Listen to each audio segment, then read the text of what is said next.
여러분 안녕하십니까. 매주 문을 열고 있는 형원 살롱입니다. 오늘은 이 총선을 30일 앞두고 이 시사평론계 대가라고 불릴 수 있는 두 분을 모시고 아주 세밀한 그리고 정확한 판세 분석을 해보겠습니다. 우리 김준일 뉴스톱 대표 그리고 최수영 시사평론가님 모셨습니다. 어서 오십시오. 네, 안녕하세요.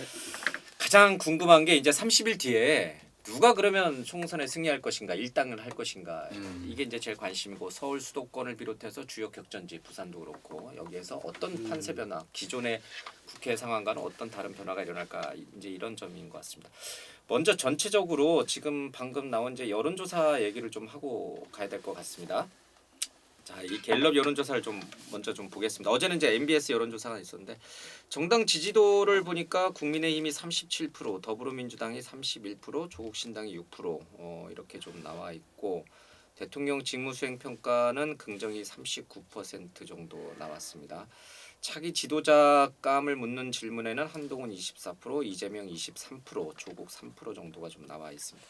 자, 요 얘기를 좀 하고 가겠습니다. 뭐 크게 최근에 나왔던 여론조사 흐름과는 뭐 바뀌진 않았어요. 37%가 국민의힘, 더불어민주당이 31%, 조국 신당이 6%. 대체적으로 추세가 좀 비슷한 것 같습니다. 뭔가 차이점을 좀 볼 수 있어요? 크게 차이는 없는 것 같아요. 예. 근데 이제 먼저 그 말씀을 드리면은 이제 30일 한 달 남았잖아요. 예. 대체적으로 한 달 전에 총선 한 달 전에 여론조사가 뭐 중간에 변동이 있기는 하지만 과거 사례를 봤을 때 그대로 나오는 경우가 상당히 있었다. 지금 예. 나온 여론조사가 30일 예. 뒤 총선 막 결과로 이어진다. 예, 물론 이제 뭐 변동이 있었던 때가 예를 들면은 2020년에 이제 그 미래통합당 같은 경우에는 막판에 재난지원금에 막 반대하고 이러면서 오히려 막 원래도 열세였는데 더 빠지고 뭐 이런 경우가 있기는 했지만은 큰 추세에서는 변화가 없다라고 보는 게 맞을 것 같아요. 상당히 이제 어느 정도 이제 후보들이 정해지면서 상당히 큰 흐름이 정해지는 건데 중요한 거는 이건 것 같습니다. 지금 민주당보다는 국민의힘 지지율이 상당히 높잖아요. 근데 오늘 조선일보가 1면인가 뭐 3면인가 썼던 금요일 기준으로 썼던 요게 뭐냐면은 원점이라는 거예요. 이게 무슨 얘기냐면 지금 민주당이 31이잖아요. 예. 그리고 조국신당이 6이에요. 그러면 이게 37이거든요. 그쵸. 합치면 국민의힘이 37입니다. 똑같아졌다. 예, 비슷해. 사실은 이거를 이제 뭐 최근에 국민의힘이 안 좋다가 정권 심판론 때문에 안 좋다가 올라오는 거는 맞는데 그러면 굉장히 유리해가지고 뭐 일각에서 얘기하듯이 뭐 160석 뭐 과반 이상 이거는 아니고 이제부터 정말 혼전이 시작됐다라고 보는 게 저는 맞을 것 같다. 예, 이렇게 봅니다. 예. 이 지금 야권의 표를 단순 합산하면은 지금 국민의힘 지지율하고 같으니까 이제 다시 원점에서 시작하는 거나 마찬가지다. 이게 조금만 설명드리면 디테일하게 들어가면은 이제 수도권, 영남 뭐 이런 거를 지지율을 다 따로 봐야 돼요. 다 따로 봐야 되는데 수도권 같은 경우에는 어쨌든 민주당이 약세가 최근에 좀 흐름이 안 좋기는 하지만은 그 개별 지역구로 가면 이게 뭐가 문제가 있냐면 보수의 입장에서 보면은 이 지지율을 보면은 서울을 중심으로 하면 예를 들면 강남에 너무 소위 말해서 몰빵돼 있어요. 보수 지지층이 너무 많이 살고 나머지 지역에 소위 말하는 진보 성향의 유권자들이 조금씩 다 우위에 있단 말이에요. 그래서 큰 흐름의 반전이 없는 이상 서울에서 국힘이 이기기는 상당히 힘들어요. 사실은 지금 여론조사를 봤을 때 여러 여론조사 결과를 봐도 그 뭐 여론조사 꽃을 얘기하지 않더라도 다만 민주당 입장에서는 서울에서 35석 이상을 가져가지 않으면은 일당되기가 되게 힘든 구조입니다. 원래 그렇기 때문에 그거가 되게 왜냐하면은 2012년에도 30대 16이었거든요. 그때 민주당이 30 그리고 새누리당이 16이었는데 결과는 152대 127이 나왔어요. 그러니까 경기하고 서울에서 훨씬 더 선전해야 된다. 지금 일당이 되려면은. 37%라고 하는 그러니까 민주당이 31%지만 37%라고 하는 국민의힘 당 지지율만 놓고 서울이라든지 경기라든지 아니면 뭐 이제 밑에 부산 영남권 좀 제외하더라도 여기에서 승리할 것이다라고 기대하는 거는 좀 섣부르다, 이르다 이런 평가가 아니 수도권에서는 국민의힘이 승리할 수가 없어요. 기본적으로 특정 지역에 그러니까 역사상 한 번만 말씀드릴게요. 역사상 서울에서 그 보수 정당이 이긴 거는 2008년 한 번밖에 없습니다. 아무리 지지율이 높아도 아무리 지지율이 높아도 2008년 한 달 전 여론조사 지지율이 아무리 높아도 예. 그러니까 저도 동의하는 거는 뭐냐면 서울에서는 반타작 가능할 거예요. 국힘이. 국힘이? 근데 경기가 이게 쉽지가 않다고. 그래서 경기가 파이가 이번에 한석 늘어서 60석이잖아요. 그러니까 그게 쉽지 않을 수밖에 없고 그다음에 전체적으로 제가 동의하는 건 야권의 파이가 더 커요 지금. 전체 그림으로 놓고 보면은 보수가 그러면 국힘하고 뭐 개혁 신당까지 포함해 주자고요. 이 단순의 합과 나머지의 야권의 합이 무당층 빼고 나더라도 이게 더 지금 사실 더 크다고 봐야 돼요. 그렇기 때문에 실제로 이제 소선거구제에서 이제 1번, 2번 누가 찍느냐라고 갔을 때 얼핏 착시 효과 때문에 지금 비슷하게 그러니까 앞서 나가는 것처럼 보이지만 냉정하게 들여다보고 이제 저 어느 정도 이제 말하자면 포연이 가라앉고 나서 17일 동안 이제 본격 선거운동이 시작되고 나면 지금의 그래서 아마 조선일보가 어제 썼던 것도 아마 그런 개념을 쓴 거예요. 그러니까 긴장 늦추면 안 된다고 아마 이제 경고 사인을 보낸 것 같은데 저도 그렇게 보고 또 하나 이제 여기서 주목해 봐야 될 게 어쨌든 대통령 어제 갤럽 조사 기준으로 39가 나왔잖아요. 예. 문재인 대통령 총선 한 달 전인가가 42였어요. 국정 지지도가. 거의 이제 근사치에 따라가고 있다는 얘기. 그러면 이 얘기는 뭐냐면 최소한 윤석열 리스크는 많이 사라졌다는 얘기예요.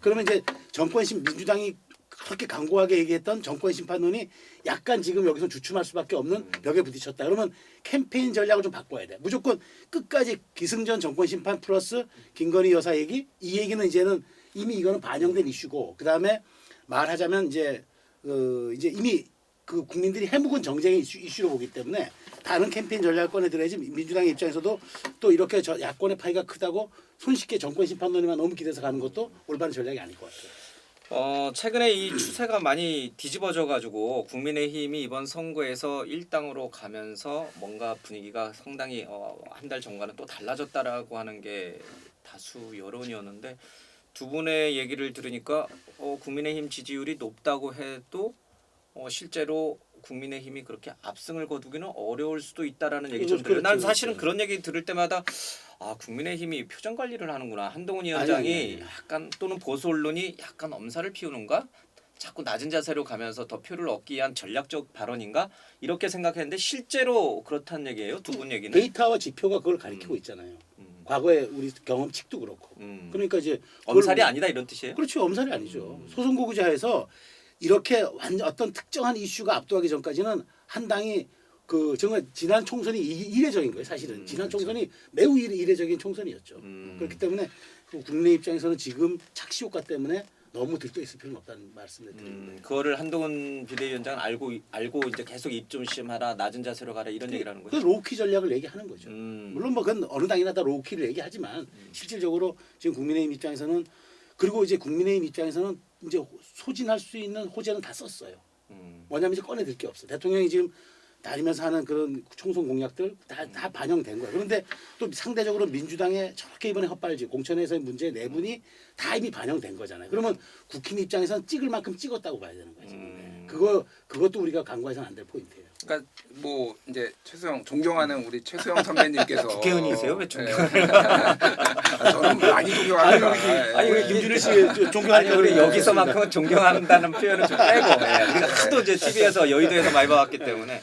그런데 그러니까 이게 뭐 지금 예를 들면은 뭐 제가 실명을 얘기하지 않겠지만은 뭐 국민의힘이 160석을 누가 170석. 170석 얘기하는 거는 저는 솔직히 얘기를 하면은 되게 무책임하다. 왜 그러냐면 그러면 특히 그거 하셨던 때는 공천이 완료도 안 된 상태였어요. 대진표도 안 나왔는데 어떻게 누가 몇 석을 가져가는지 전체적으로 추세를 이제 말할 수는 있는 거죠. 근데 이제 제가 이제 제가 요즘 방송에서 말씀드리는 거 하나는 있습니다. 어느 당도 과반을 넘기 힘들어지게 되고 있다 점점점. 예, 왜냐하면은 보통 일반적으로 총선이 있었으면은 예를 들면은 뭐 민노당이라든지 뭐 여러 정당들이 있었잖아요. 뭐 자민련도 있었고 역대 총선을 보면은 소위 말해서 양당을 제외하고 나머지가 20에서 많으면은 40석까지 나왔거든요. 예를 들면은 뭐 2016년에 국민의당이 38석에 뭐 이를테면 정의당이 6석 해가지고 막 이런 식으로 나왔단 말이에요. 이게 최대치고. 그러면 이거를 20에서 40석을 빼면은 한쪽이 150석이 나오려면은 한쪽이 120석대가 나와야 돼요. 이게 그러니까 계산을 제가 이제 지역구별로 이렇게 쭉 전체적으로 판세를 보면은 이렇게 한쪽에 120석이 나오기가 힘들어요 지금. 지금 현재 구도로. 예, 현재 구도로는 민주당이 아무리 공천을 개판으로 해도. 예. 뭐 여러 가지 지역구 상황을 보면은 여론조사를 보면은 한쪽이 민주당이 120석이 나오기는 매우 힘든 상황이에요. 그러면은 국힘이 1당이 되더라도 국민의힘이 1당이 되더라도 과반을 넘기기는 쉽지 않은 그런 상황. 1당은 조금 저는 51% 정도도 봅니다.